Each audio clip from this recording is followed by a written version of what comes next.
నీకోసం నీకోసం నీకోసం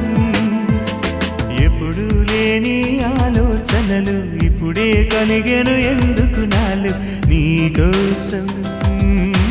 నీకోసం ఈ లోకమిలా ఏదో కలలా